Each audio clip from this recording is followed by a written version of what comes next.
Hello. Welcome back ulit sa ating YouTube channel. So ngayon, nandito pa rin tayo sa mga pabayan ng gobyerno.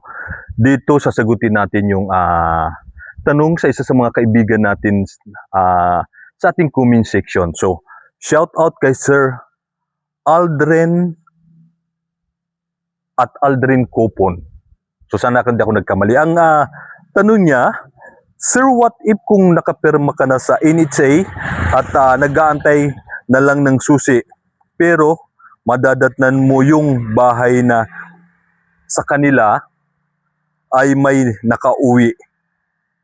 May nakauwi, pero nirituki lang. Ano po dapat gawin? So yun yung tanong po ni Sir Aldrin, no?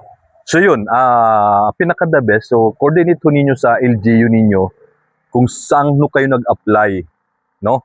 Para ma-confirm ninyo kung ano na po nangyari doon sa possible na maging bahay po ninyo.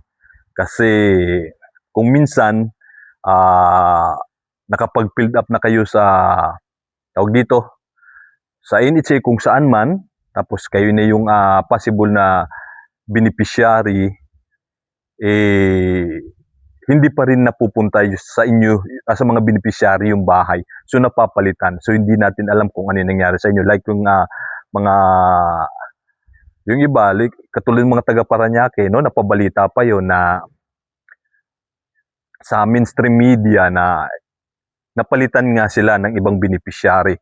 So imagine niyo, nakapangalan na sa kanila yung kuryente, yung Meralco, pero bigla na lang hindi na sila yung na-relocate o naging beneficiary sa na dapat sila yung magiging beneficiary doon sa bahay, no? Ibig sabihin napalitan sila. Sa iyo, ganun din na gawin mo. So tanong mo, ask mo sa kung saan kayo nag-apply para masagot ng mabuti yung tanong po ninyo, kasi sila lang yung makakapagpaliwanag niyan, no? Kung bakit nagkaganon, hindi natin alam kung ano yung rason.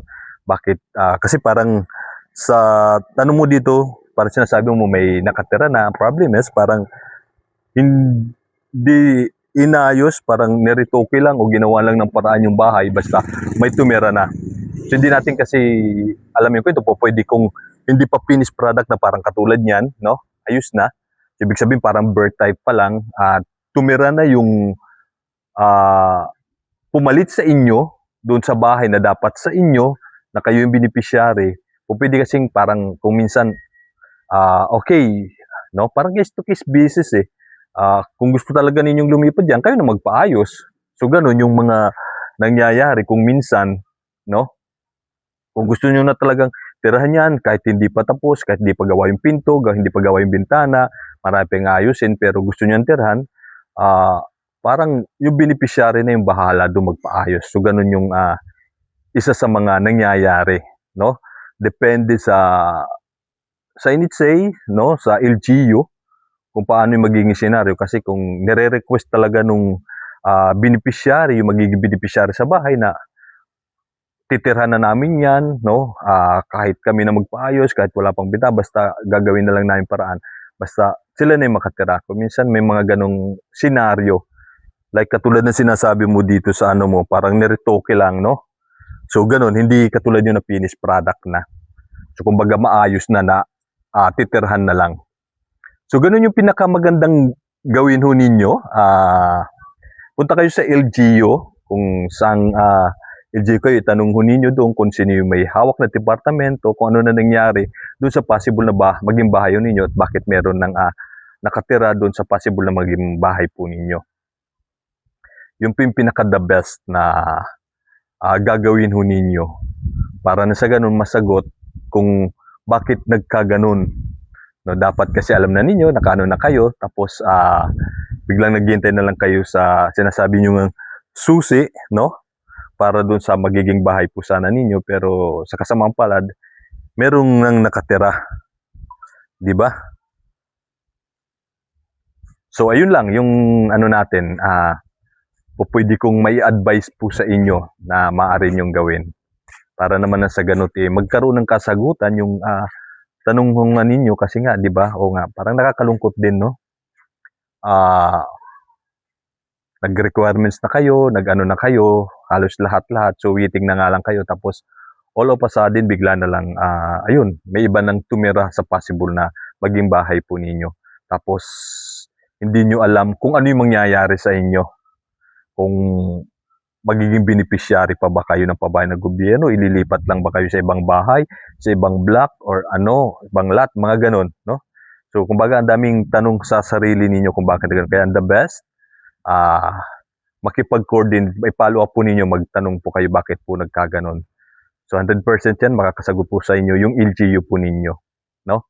Kung sinong may hawak na departamento dun sa LGU ninyo, kung saan kayo nag-apply, nagbigay ng mga requirements para na sa ganun, magkaroon ho ng kasagutan lahat. Kasi kung hindi po ninyo itatanong sa kanila, hindi kayo magpupunta doon para mag-follow up, well, ganun na lang yung mangyayari nun. Mawawala talaga kayo sa maging isa sa beneficiary. Kasi, ayun na nga, yung mga taga-Parañaque nga na dapat sila yung mga beneficiary doon sa pabahay ng gobyerno, pero napalitan sila. Pero sa ngayon, hindi malaman kung sila ba'y mai-relocate pa sa mga pabahay ng gobyerno o ililipat lang sa mga ibang pabahay ng gobyerno, kung ano na ba, kasi parang walang konkreto kung ano na yung gagawin sa kanila.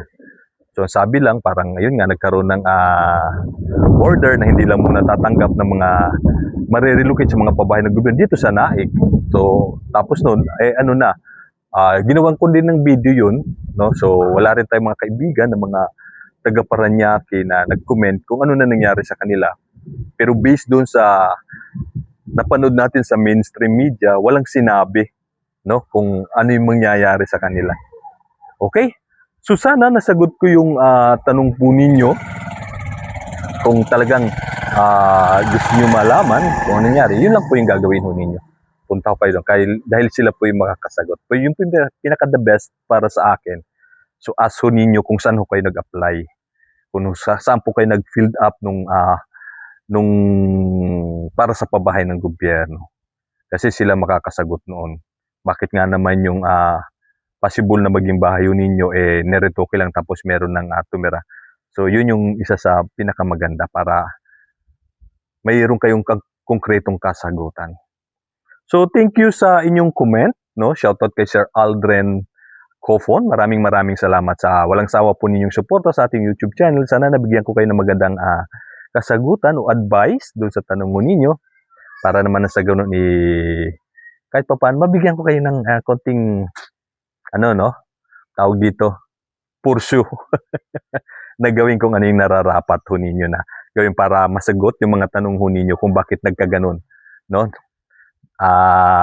Na dapat kayo yung magiging beneficiary, tapos malalaman nyo na lang meron nang nakatira sa possible na maging bahay ninyo. So malay mo, ilipat na lang kayo sa ibang block or sa ibang lot, di ba? So, siyempre, itanong ho ninyo dun sa kung saan kayo nag-apply, kung saan LGU kayo nag-apply. Okay? So, go na tayo. Maraming salamat po sa inyo.